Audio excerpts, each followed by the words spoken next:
දෙවියන් වහන්සේට ස්තුති වේවා. මේ උදෑසනත් අපිට බලාපොරොත්තුවක් තියෙනවා.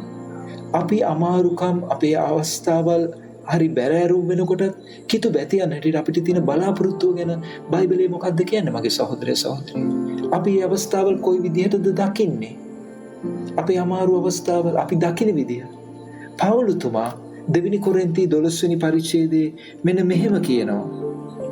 9 වෙනි පදේ ඉඳලා අපිට මතක් කරනවා. උන්වහන්සේද මගේ කරුණාව නුඹට සෑහිය මක්නිසාද දුර්වලකමේදී මගේ බලය සම්පූර්ණ වෙන්නේ යයි මට කීසේක.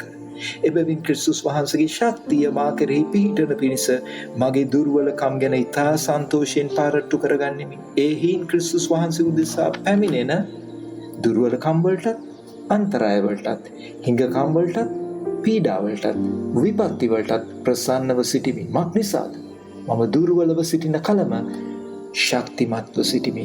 මගේ සහෝදරය සහෝදරිය, ඔබගේ මගේ තත්ත්වය මොකක්ද අද? අපි දුර්වල වෙලා ඉන්න අවස්ථාවල් කොච්චර යනවද ජීවිතේට?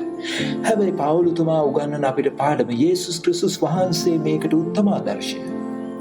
මම දුර්වල වෙලා ඉන්න කල මම ශක්තිමත් කියලා ඔහු කියනවා.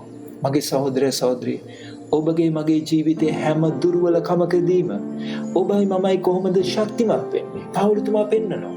මොකද ඒ දුර්වල කමේදී තමයි පළවෙනියෙන් මෙයා කියන්නේ දෙවියන් වහන්සේගේ කරුණාව මට හොඳටම දැනෙනවා මගේ දුර්වල කමේදී, මගේ අමාරු කමේදී.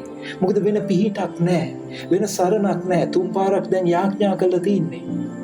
වෙන උත්තරයක් නැහැ. හැබැයි උන්වහන්සේගේ උත්තරේ මගේ කරුණාව නුඹට සෑහි. ඒ කරුණාව ඔබටයි මටයි අද තියෙනවා මගේ සහෝදරය සහෝදරිය. අපි දුර්වල වෙලා, අපි අන්තරායට, අපි විපත්ති වලට පත් වෙලා ඉඳද්දි කරුණාව එතකොට හොඳටම දැනෙන්න සලස්වනවා කියලා මේ කොටසේ කියන්නේ. ඒක යේසුස් ක්‍රිස්තුස් වහන්සේ උන්වහන්සේ ගෙත්සෙමනී ඉඳන් කුරුසේ යන ගහන කම්ම උන්වහන්සේ වේදනාවල් හරහා යනකොට උන්වහන්සේට දෙවි පියාණන්ගේ කරුණාව තිබුණා මගේ සහෝදරය සහෝදරිය. ඒකයි උන්වහන්සේ ශක්තිමත්ව හිටියේ. එච්චර උන්වහන්සේට වද වේදනා දෙනකොට උන්වහන්සේ වැරදි ප්‍රතිචාර දැක්ුවේ නැත්තේ ඇයි? උන්වහන්සේ ශක්තිමත්ව හිටියා. ශාරීරිකව දුර්වලයි. හැබැයි උන්වහන්සේ ශක්තිමත්. ඇයි? දෙවියන් වහන්සේගේ කරුණාව නිසා. ඒ වගේම මේ කොටසේ කියනවා ක්‍රිස්තුස් වහන්සේගේ ශක්තිය මා කෙරෙහි පිහිටන පිණිස.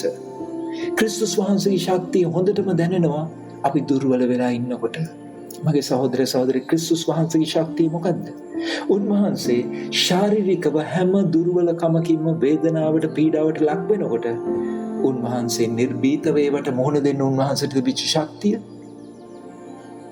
අපි දුර්වලකම්වලදී, අපේ දුර්වලකම්වලදී ඒ ශක්තිය අප කෙරෙහි පිහිටනවා කියලා පවුලුතුමා කියනවා. ඔබයි මමයි ඒක දන්නවද මගේ සහෝදර සහෝදරි? ක්‍රිස්තුස් වහන්සේගේ ශක්තිය මිනිසෙක් වෙින්දෙද්දි ඔක්කොම වේදනා පව කරද්දී උන්වහන්සේට තිබිච්ච ශක්තිය.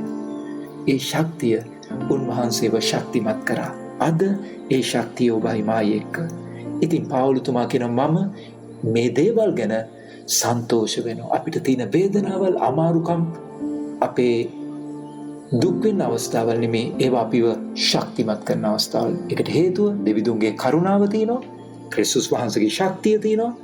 ඔබගේ හදවතේ, මගේ හදවතේකට ඒ කාලේදී නැවතත් ඒ ප්‍රීතිය උන්වහන්සේ අපිට එකතු කරනවා. ඉතින් එහෙම අපි දුර්වලව සිටින කල අපි ශක්තිමත් වෙනවා. ඔබට ජේසු පිටයි. සුබ දවසක්.